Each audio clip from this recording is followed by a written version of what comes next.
이승기 씨가 견미리 씨 딸 이다인 씨와 오는 4월 7일 결혼식을 올린다는 소식을 전하며 또 하나의 스타 패밀리의 탄생을 예고했습니다. 네, 이승기 씨 그간 마음고생 참 많이 했을 텐데 오랜만에 정말 행복하고 또 반가운 소식이 들려왔어요. 네, 기자로서도 굉장히 놀라운 소식이었습니다. 어제 오후였죠. 이승기 씨가 팬카페를 통해서 이 직접 쓴 편지를, 팬카페는 아니었고요. 이 팬들에게 직접 손으로 쓴 이 글씨로 편지를 써서 자신의 결혼 소식을 직접 알리는 이런 팬바보 면모를 보였는데요. 오늘은 인생에서 가장 중요한 결심을 전해드리고자 한다. 사랑하는 이다인과 이제 연인이 아닌 부부로서 이 남은 생을 함께 하기로 했다. 프로포즈를 했고 승낙을 받았다라고 알렸습니다. 이 결혼 날짜에 대해서도 궁금증을 낳았는데요. 오늘 4월 7일 결혼식을 올릴 예정이라고 하고요. 드디어 정말 2년여 만에 이 같은 길을 걷기로 한 두 사람에게 이 축하의 메시지가 이어지고 있습니다. 예비 처형인 배우 이유비 씨, 이다인 씨 언니죠. 이유비 씨는 하트, 박수, 그리고 이 엄지척 축하 등 이 이모티콘으로 댓글을 남기면서 두 사람의 결혼을 축하했고요. 또 이승기 씨의 절친인 이민호 씨 같은 경우에는 이게 무슨 이승기가 결혼해줄래 부르는 상황이냐라고 이 히트곡을 언급을 했는데요. 이승기 씨가 또 여유만만하게 이렇게 댓글을 달았습니다. 안 그래도 래퍼 한 명 필요한데 어때? 라고 답을 해서요. 실제 이승기 씨 결혼식 어떤 분들이 등장을 할지도 굉장히 기대가 모이고 있습니다. 그래서 이제 이승기 씨가 견미리 씨 사위가 되는 거예요. 맞습니다. 사실 이제 이승기, 이다인 두 사람의 열애설 불거졌을 때부터 이때 사람들이 그러면 이다인이 누구? 견미리 씨 둘째 딸 이유비 씨의 동생 이러면서 이제 화제가 됐었죠. 사실 뭐 단아하게 배우로서도 차분한 그런 이다인 씨인데요. 이승기 씨도 이제 결혼해 보면 장모가 견미리 씨, 처형이 이유비 씨, 본인도 또 가수만 하는 게 아니라 배우도 하다 보니까 아내도 그렇고요. 정말 스타 가족이 탄생하는 그런 상황인데요. 박성 씨도 그렇고 이렇게 조금 어려운 일 겪을 때 나한테 제일 중요한 사람, 내 편이 누구냐? 이게 좀 보이는 것 같아요. 그래서 저는 결혼 이 결심에도 좀 영향을 주지 않았을까 생각을 해봤습니다. 네, 그런데 이 두 사람 과거에도 결혼설이 있지 않았나요? 네, 맞습니다. 지난해 8월이었는데요. 이승기 씨와 이다인 씨가 이미 경제적인 부분을 공유하고 있다라는 이 기사가 나오기도 했습니다. 이게 어떻게 된 일이냐? 이승기 씨가 일단 2020년에 약 56억 원을 주고 매입한 성북동 단독주택이 있는데요. 이게 새로운 사업장으로 등록이 됐었어요. 근데 이 사업장에 사내 이사로 이다인 씨 이름이 올라가 있었던 거죠. 그러면서 자연스럽게 이미 지난해 결혼설이 불거지기도 했습니다. 하지만 당시 결혼설에 대해서 이다인 씨 소속사 측에서는요. 사생활이라 이게 확인이 어렵다라고 이 조심스러운 모습을 보였고요. 결혼설도 마찬가지다라는 입장을 보였습니다. 하지만 이 언론 보도 후에 8개월 후에 두 사람이 결혼을 한다라는 사실을 이승기 씨가 직접 발표하면서 이 사실이 됐죠. 네, 부부로 결실을 맺기까지 무슨 시련도 좀 있었다면서요? 말하자면 이다인 씨는 지금 온 국민들을 국민 신우이로 두는 상황이다 이렇게 생각하시면 될 것 같아요. 왜냐하면 이승기 씨 사랑하는 분들이 정말 많잖아요. 일단 두 사람의 교제설이 2021년 5월에 이게 불거졌는데 그때 이다인 씨 소속사에서 순순히 인정을 했어요. 한 5, 6개월 전부터 두 사람 좋은 관계로 만나서 뭐 교제하고 있다 이렇게 열애를 인정했는데 여기서 5, 6개월이 중요해요. 뭐냐면 2021년 5월에 발표하면서 5, 6개월 전이라는 건 적어도 올해 들어 시작했어요가 아니라 지난해부터 사귀었었는데 이것도 어떻게 보면 팬들 생각해서 최대한 좀 줄이는 이런 모양새거든요. 그래도 화가 났습니다. 그래서 이승기 팬분들이 이승기 씨 자택 앞에서 정말 나 이 열애 반대! 이 트럭 시위를 벌이는 그런 웃기 힘든 좀 사실 이승기 씨 몰라도 특히 이다인 씨 속상했을 거예요. 그런 해프닝이 있었죠. 사기극으로 끝난 심은하의 복귀설입니다. 배우 심은하 씨의 연기를 다시 볼 수 있으면 어떨까요? 1990년대를 대표하는 청춘 스타 심은하 씨가 최근 복귀설로 포털 사이트를 뜨겁게 달궜지만 안타깝게도 사기 해프닝으로 알려지며 이름값을 톡톡히 치렀다는 소식입니다. 은퇴한 지가 어느덧 20년이 훌쩍 지났죠. 예. 맞습니다. 그런데 이렇게 이제 복귀설이 불거지 벌어지게 된 게 내가 심은하의 매니지먼트를 대행하고 있다 이렇게 밝히고 나선 지금 이제 뒤에 와서 보면 이게 사기죠. 그런 에이지먼트 대표 때문인데요. 이 에이지먼트 대표가 이 이제 드라마 제작사에 나 지금 심은하 씨랑 이렇게 매니지먼트 계약했어. 이렇게 계약서도 보여주고 이 드라마에 출연시킬 수 있어 하면서 실제로 이제 이 드라마 출연 계약 관련해서 15억 원을 받았습니다. 그런데 이게 지난해 3월에도 한 번 알려지고 요번에 또 알려지고 이러다 보니까 아니 한 번 지난해는 조용히 이 심은하 씨 또 그 남편 지상욱 씨 아닙니다 했는데 다시 불거지니까 요번에는 그냥 넘어가서는 계속 이제 불거지고 그렇게 되면 본의 아니게 뭐 실망하는 팬만 있는 게 아니라 여러 뭐 이렇게 관계자들의 또 경제적 피해도 있을 수 있거든요. 네. 이러다 보니까 조금 칼을 뽑아 들었습니다. 그래서 요 사실 우리 드라마 제작하는데 여기에 심은하 씨가 출연할 것 같아요라고 자꾸 이제 언론에 알린 요 제작사와 그 대표 그리고 또 요 사실을 제보 받아서 언론에 처음으로 공개한 기자를 상대로 명예훼손으로 소송을 제기한 상황입니다. 네, 제3자의 농간으로 인해서 심은하 씨의 이 복귀설이 뜬구름 잡는 이야기가 아닌 정말 사실일 것이다 이런 얘기가 한번 돈 겁니다. 심은하 씨의 복귀 가능성은 아예 없는 걸까요? 궁금해하시는 분들 많을 것 같아서요. 그렇죠. 사실 저희 어머니도 저한테 전화가 와서 그래서 복귀를 하는 거냐 이렇게 물어보시더라고요. 결론적으로 말씀을 드리면 심은하 씨가 이전에 은퇴한다라고 하고 이제 우리 곁을 떠났지만 일단 좋은 작품이 나타나면 하겠다라는 의사는 밝힌 상태입니다. 이 심은하 씨의 복귀설 자체는 제3자에 의해서 사기로 발각이 됐지만요. 과거 은퇴를 결국 번복하고 이제 나 등장할 수도 있어요라는 희망을 안겨준 건데요. 심은하 씨 한 매체를 통해서 드디어 직접 입장을 밝혔는데요.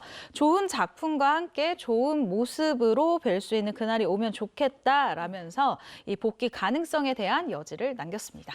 저도 90년대 심은하 씨 드라마 맨날 봤거든요. 왜냐하면 그때 M이라는 드라마가 있어요. 맞아요. 그 드라마 끝나고 바로 제가 1분 뉴스입니다. 이러고 뉴스를 매일 그 드라마를 봤던 기억이 있고 아마 그 또래들은 심은하 씨 나오면 어떤 연기를 할까 이러고 궁금해해서 만약에 복귀를 한다면 어떨까요? 심은하 씨의 복귀설이 자꾸 제기되는 이유는 단순히 연기를 잘해서만은 아니라고 생각해요. 뭔가 독보적인 분위기가 있습니다. 다른 배우랑 대체되지 않는 그 분위기가 있고 그런 것들을 이제 기대하는 건데 사실 우리가 20년 동안 그 사이를 못 봤거든요. 그러고 사실 지금 여자 배우가 이렇게 자리를 잡기가 이렇게 쉬운 상황이 아니에요. 그래서 그리고 심은하 씨 생각해 보세요. 지금 갑자기 누구 엄마? 누구 이모 고모로 이렇게 복귀해서는 이게 되는 배우가 아니거든요. 정말 그를 위한 단독의 정말 좋은 작품 있지 않고서는 예를 들면 얼마 전에 타계하신 윤정희 씨가 이창동 감독 만나서 영화 시로 이렇게 오랜만에 복귀하듯이 이렇게 좋은 감독, 좋은 시나리오 있어야 돼요. 그래서 저는 이게 사실은 쉬운 상황은 아니다. 의지만으로는 되지 않는다 생각이 들고 그럼에도 불구하고 돌아오신다면 좋은 작품으로 돌아온다면 당연히 환영입니다. 네, 고 심은하 씨가 좋은 작품과 함께 돌아오길 기대하겠습니다. 홍상수, 김민희 분류는 8년째 현재 진행 중입니다.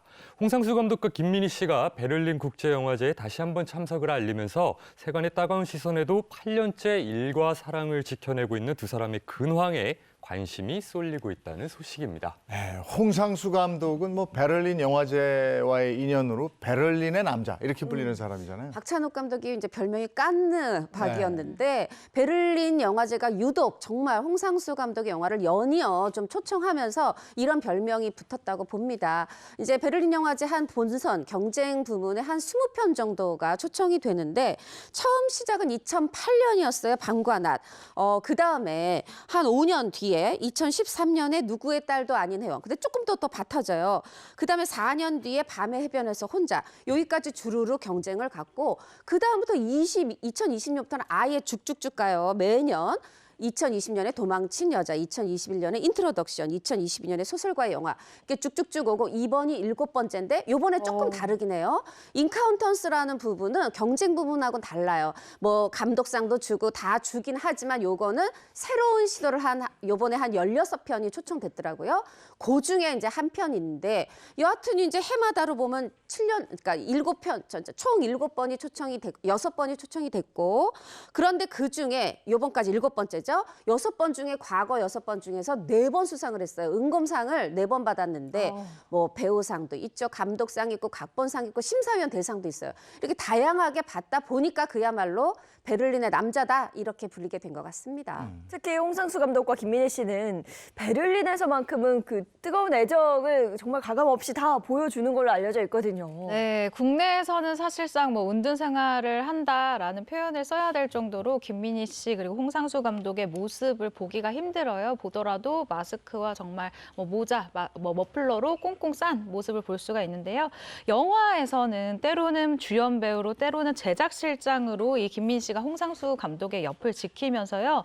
연인, 뭐 뮤즈 그 이상의 동반자로 8년째 함께하고 있습니다. 그런데 아까 말씀드린 것처럼 국내에서는 은둔 생활을 하는 것과 마찬가지다라고 말씀을 드렸는데 베를린에서만큼은 이 온도차가 굉장히 커요. 커플링을 낀 채 또 손도 잡고요. 이런 스킨십을 하는 모습을 굉장히 자연스럽게 보여주고 있습니다. 이 무대 안팎을 다니면서 당당한 스킨십을 하는 이 무한 애정을 드러내고 있는데요. 네, 여기까지 하겠습니다. 네. 우리가 두 사람을 보는 것도 해외에서 찍힌 사진 이런 게 주로인데 국내에서는 어떻게 살고 있습니까? 뭐 국내에서 사실 홍상수, 김민희 커플을 봤다 이런 목격담 어디 작은 마트에서 나오는 거 봤다 뭐 홍상수 감독이 짐을 다 들었더라 이런 거 하나까지 사실 이렇게 관심사죠. 화제가 되고 있는데 지난해 말 2022년 11월에 한 온라인 커뮤니티에 또 두 사람에 대한 근황이 전해졌어요. 사실 이제 홍상수 감독이 지금 건국대학교 영상영화학과에서 영화연출 전공 교수로 재직 중이거든요. 이 제보를 한 글을 올린 분이 본인의 그 과사무실이 한 건물의 2층에 있는데 그 바로 2층에 이 영상영화학과 홍상수 교수의 이제 교수 연구실이 있는 것 같아요. 그래서 거기 이제 과사무실 자주 갔는데 어느 날은 언제냐면 2020년 5월의 어느 날입니다. 딱 과사무실 가는데 그 홍상수의 연구실에서 딱 홍상수, 김민희 두 사람이 딱 나오더라는 거죠. 어떻게 마주쳤는지 본인은 그냥 굳어버리고 말았다는. 그래도 이렇게 내려가는 걸 끝까지 좀 지켜본 모양입니다. 김민희 씨는 이렇게 총총총 계단으로 1층으로 내려갔고 두 사람 차를 타고 가는데 운전을 누가 하는가 봤더니 김민희 씨가 운전하더라. 이런 생생한 목격담을 전했는데 결국 두 사람 뭐 그동안 마트 장 보러 가는 거죠. 그리고 또 이제 서울 상암동에서 두 사람이 영화 촬영하고 있더라. 이런 목격담 한 번 있었는데 요번에는 어떻게 보면 이 홍상수 씨의 일하는 것, 또 작업 현장 뭐 이런 곳에 또 직장에 간 거예요. 이렇게 좀 이런 모습도 알려진 바가 있습니다. 저는 이게 좀 궁금한 게 홍상수 감독의 영화에 김민희 씨가 제작 실장으로 참여를 하고 있잖아요. 근데 연기자인데 이 배우에 대한 연기에 대한 그런 미련은 없는 걸까요? 저는 이게 뭐 미련이라던가 뭐 역할이라던가 이런 부분보다는 역할이 김민희 씨가 홍상수 감독 옆에서 더 늘었다. 확장의 개념으로 보고 있습니다. 이 촬영 일정 조율 그리고 로케이션 섭외 그리고 촬영 지원 등 통상 PD들이 하고 있는 역할을 이 영화를 만들 때 제작사 PD가 하는 역할을 김민희 씨가 제작 실장의 이름으로 하고 있어요. 그렇기 때문에 이 엔드 크레딧이 올라갈 때 김민희 씨의 이름이 올라가는 모습을 우리가 볼 수 있고요. 또 이번에 물 안에서라는 영화를 함께 찍은 주연 배우가 인터뷰를 했는데 이런 이야기를 합니다. 김민희 씨와의 현장 호흡은 어땠냐라고 좀 조심스럽게 물어본 거예요. 그랬더니 이 주연 배우가 신석호 씨입니다. 이 신석호 씨가 이렇게 얘기를 하는데요. 일단 이 김민희 선배 같은 경우에는 김민희 씨 같은 경우에는 배우 출신이기 때문에 배우들이 현장에서 어떤 기분을 느낄지 어떤 뭐 컨디션일지 이 부분에 대해서 굉장히 조율을 잘해주는 제작 실장이다. 굉장히 고맙다라는 표현을 했었고요. 그 아까 역할에 대한 이야기를 제가 잠시 했었는데 아무래도 홍상수 감독이 자신의 이야기를 좀 많이 끄집어내는 감독이잖아요. 초반에는 뭐 사랑이라던가 뭐 이별이라던가 이런 이야기를 주로 다뤘는데 이번 영화 같은 경우에는 남자 배우 3명이 주연을 맡았어요. 그렇기 때문에 김민희 씨가 자연스럽게 맡을 역할이 이번에는 없었고 그리고 관계에 대한 두 사람의 관계에 대한 개인적인 제 생각은 아까 뭐 제가 좀 말을 줄였지만 아마도 이 영화에 있어서는 두 사람의 시너지가 계속해서 공고히 굉장히 단단해지고 있는 모습을 보이고 있다라고 할 수 있을 것 같습니다.